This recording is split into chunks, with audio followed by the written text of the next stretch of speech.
আমরা আসি মদন উপজেলা থেকে 3 নম্বর ইউনিয়ন ওয়ার্ড নম্বর 9 নম্বর ওয়ার্ড পরশকিলা গ্রাম। আমার নাম মোহাম্মদ হারিস মিয়া। আমরা আসছি লুৎফুজ্জামান বাবর ভাইয়ের জন্য।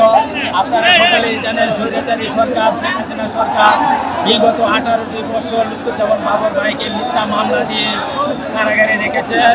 আপনারা সকলেই জানেন। আমি বাংলায় বলবো, ইংলিশে আমরা দিয়ে আসে না। লুৎফুজ্জামান বাবর ভাই হচ্ছে বাপ, ভারতের বাপ। সকলেই জানেন, শুনেছেনও।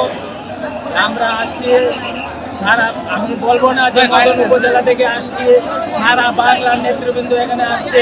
লুৎফুজ্জামান বাবর ভাই মুক্তি পাবে, আমরা সকলেই আনন্দ মিছিল দেব। আনন্দ মিছিল দিয়ে আমরা জিয়া রহমানের মাজারে যাব।